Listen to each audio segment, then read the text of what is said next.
I don't like anything about you, Mother. We want to live alone as a family, so get out. These words hit me out of nowhere, spoken by my eldest son's wife. It felt just like when I had to leave my parents' home alone. Anger boiled up inside me at the thought of being kicked out of this house too. Fine, I'll leave then, I said, and I started packing my things. That was the last straw. I swear I'll never forgive my eldest son's wife. It was time to put my plan into action. My name is Sandra Clark, and I'm turning 61 this year. Technically, I'm retired, but I'm lucky enough to still be working, though I don't go to the office daily. I drop by occasionally and attend meetings. Nowadays, most of those meetings are remote, so I work from home most of the time. But my eldest son seems to think I'm not working anymore. I became a widow in my 40s, and now, I live with my eldest son and his wife. My parents' home is an old house on a big piece of land. It's a bit run down, but I loved it, which made leaving hard. Financially, I've never had any problems. Most of the insurance money from my late husband is still untouched, and I don't have to worry about my future. Even though my life seems easy, I do have concerns. One of the biggest is my son's wife, Jessica. She's strong-willed, and we often clash. This didn't just start recently. It began when she first came to tell me they were getting married. I still remember what she wore when she first introduced herself, a tracksuit, like one you might wear in high school. She said she wanted to meet me without any pretense, but from a normal perspective, it was inappropriate. She's very argumentative and extremely good at it, which makes things difficult. I've often wondered why my son chose her as his wife. Later, I learned that Jessica was the one who approached my son. She might be outrageous, but she is beautiful. I think my sheltered son was charmed by her. Even after they got engaged, she stayed the same. If you're being kind, you could say she's down to earth. If you're being honest, she just doesn't seem to have common sense. I wanted to oppose their marriage, but I told myself it was my son's choice, so I held back. And now, this is where we are. My son didn't want to leave me alone in the family home, so after the wedding, he insisted we live together. At first, I thought Jessica wouldn't want to live with us, but it turned out she was actually in favor of it. Soon after we moved in together, I realized why. Jessica never helped with the housework. She left everything to me, cleaning, laundry, cooking, all of it. And the strange part? She was a full-time housewife. She had quit her job when she got married. Even though I don't go to the office every day, I work from home, so I have less free time than her. While I was busy working on my computer, Jessica would make snide comments, saying I was just playing around. At first, I tried to laugh it off to avoid arguments, but her constant remarks really started to annoy me. One day, I asked her, "Jessica, you seem to have some spare time. Could you help with the cleaning?" She gave me a disgusted look, sighed dramatically, and said, "I don't do housework for your sake. Mother, why don't you understand? It's sad you can't appreciate my thoughtfulness." She then went on to explain her bizarre theory that if she did the housework, I would lose my only job, and that would make me lazy and unhealthy. She even claimed that not doing the housework might help prevent dementia for me. In her mind, she was actually doing me a favor by letting me do all the chores. She added, "I agreed to live together so you wouldn't slack off." Mother, with a half-smile on her face. I was speechless. I regretted the decision to live with them. If I had lived separately, I could have avoided seeing things like this. Now, doing the housework while Jessica watched every day felt like torture. I finally reached my breaking point and decided to talk to my eldest son. I wasn't planning to complain about Jessica, though. Instead, I told him I wanted to move to an apartment where I could live alone. The house we were in was old and had a lot of stairs and uneven floors, which had caused me back pain last year. It just wasn't practical for me anymore. I explained this to my son, and I moved into an apartment. Even though it felt like Jessica had driven me out, I didn't regret leaving. The new place was a rental, and I had picked a space big enough for my grandchildren to stay in the future. I even customized the interior to my taste. It was like having my own little castle. But my happiness didn't last long. Jessica started coming over every day and staying until late at night. "This new apartment is really nice. Isn't it too big for you, Mother?" Jessica said, lounging on my couch. "Come on, Mother, come back to the old house and do the house chores. It's for your health and longevity." I couldn't believe it. Jessica was seriously telling me to go back to the old house to do the chores. She's so self-centered. It makes my head spin. I've already moved out. "Jessica, you need to step up as the wife now. I take care of all the chores here, and my health is fine. I get my annual checkups." Jessica just turned her head. ignoring what I said. This was typical of her. She always pretended not to hear anything she didn't want to deal with. Even after this, she kept coming to my apartment every day. The other day, she even said it was too much hassle to go back home, so she stayed the night. My old house and this apartment are only about a 15-minute walk apart. It was my son who suggested I live near my old home because he was worried about me. His concern made me a little sad to leave, but I agreed.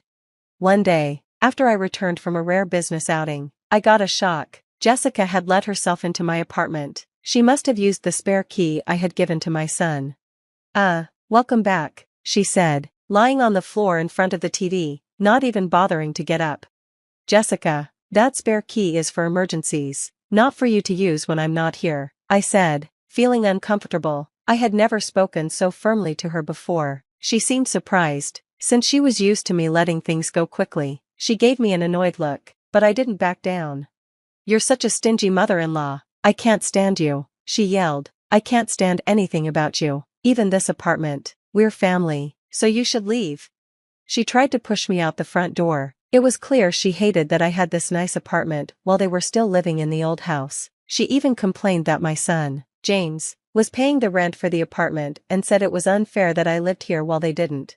This is what living beyond your means looks like, she snapped. It turned out Jessica thought my son was paying the rent for my apartment. That explained why she kept showing up. She believed the apartment should belong to her family. Fine, I'll leave, I said, staring her down. I agreed to move out within 3 days. Jessica didn't believe me and insisted I call a moving company in front of her. So, I pulled out my phone and scheduled movers for 2 days later. Satisfied, she left, and I started making my plan. As promised, I moved out. My new home was a senior-friendly apartment, and I decided to test it out for 2 weeks. I handed over the keys and lease documents to Jessica and asked the real estate agent to change the contract to her name. Since I knew the landlord well, they agreed, which was a relief. My eldest son was furious with Jessica for forcing me out. He's even thinking about divorcing her, but Jessica doesn't seem to care. Instead, she started living alone in my old apartment, saying, "Well, let's live separately." I couldn't believe how bold she was, but I knew the truth would come out soon. 5 days later, Jessica found out. My phone rang repeatedly while I was working from home. It was Jessica, and I was ready for this. I had a recorder set up and hit record before answering. "Mother, what's going on with the rent for this apartment? Why am I the one paying it? This isn't fair." Jessica was furious and clearly panicking. "Oh, but Jessica, aren't you the leaseholder now? It's only right that you pay the rent. Is there a problem?" I asked calmly, making her even more agitated. Jessica was confused. "But didn't James used to pay the rent? We're not even divorced yet, so shouldn't James still be paying?" When Jessica brought up the rent with my son, he told her that I knew the whole truth. The reality was, James had never paid the rent for that apartment. In fact, I had been helping him financially. After I retired, I stayed on as a consultant at my company and worked as an industry advisor, making a good income. With my experience, I earned far more than my son ever did. I had been secretly helping my son financially because he was struggling due to Jessica's extravagant spending. "So you misunderstood, Jessica," I said. "I was the one paying the rent for that apartment. James didn't pay a cent." Jessica, who had hoped to live separately in the new apartment, was clearly shocked. She didn't say much before hanging up the phone. I immediately called my son and let him listen to the recorded conversation. "I've been putting up with it for a while too, but I'm at my limit. You feel the same, right?" I knew my son was exhausted from paying off the debts Jessica had piled up, no matter how old he was. As his mother, I couldn't help but step in. Even if people think I'm being too soft, I believe it's a natural thing for a parent to do. In a quiet voice, my son said, "I'm going to divorce her. I'm tired too." "Well, follow my plan then," I told him, laying out the steps. I asked him to take a few days of paid leave and to start moving out his important belongings without Jessica noticing. He had to be discreet so that she wouldn't see any moving trucks or suspect anything. We decided to move his things out gradually, at night, to a location Jessica didn't know about, a house I had found for him as a new place to live. Everything went smoothly. 3 days later, Jessica called me again, even more flustered than before. "What's got you so worked up now?" I asked, speaking to her calmly. Just like before, Jessica was panicking. "Mother, our house is up for sale, and my parents just called. saying my belongings arrived at their house. What does this mean? Following my instructions, my son had moved out and sent Jessica's things to her parents' home. The house she was living in had been emptied and put up for sale. The landlord told me if I can't pay the rent, I need to leave. I tried to talk to James, but when I got home, the gate was padlocked, and there's even a for sale sign up. I can't get in. Jessica was nearly hysterical. She must have been shocked when she saw the house locked up. I've already signed a contract with the realtor. You can't go back to that house anymore, I said calmly, and there are a few things I want to clear up now. First, I reminded her, I'm no longer your mother-in-law, right? Yesterday, James filed for divorce. You signed the papers, didn't you? So now, you and I are just strangers. My son had finally filed the divorce papers Jessica had signed long ago. She used to threaten him with divorce to get her way, and he had always hoped she would change. But he had finally realized it was time to move on, and he submitted the papers. The divorce is official now, Jessica. You always told James you could divorce anytime. Aren't you happy now that things have gone your way? On the other end of the phone, I could sense Jessica holding her breath, realizing how things had turned out. Jessica wanted to argue, but she couldn't find the words. She was clearly frustrated. Besides, after the divorce, how are you going to live in that apartment without working? Moving costs money too. It's not easy, I said. How did you even manage to pay the rent? Jessica couldn't hide her anger anymore. She yelled and cursed at me, admitting that she married my son because of the inheritance my late husband left. However, since I controlled the inheritance, she couldn't access any of it. She screamed that nothing was going right, even though she married my son to help pay off her debts. Of course, I let my son hear this conversation, as I was planning to use the recording as evidence for the divorce settlement. Jessica ranted for about 15 minutes, but I stayed calm and waited for her to finish. Then, she broke down and begged for help. I've been disowned by my family. I have nowhere to go. Please help me, she cried. She admitted that her parents had cut her off because of her spending and borrowing habits. I felt a little sorry for her, but I knew this was the result of her own choices. Apologizing now won't change anything. We're no longer family. There's nothing more to say. Good luck with your life, I told her before ending the call. After that, I felt a huge sense of relief.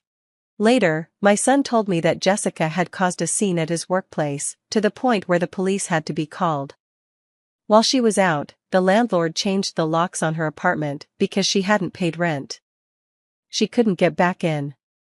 She probably tried to call me or my son, but we had changed our phone numbers and she had no way of contacting us. We also didn't tell her where we moved, so she couldn't find us. After the incident at my son's job, she was given a restraining order.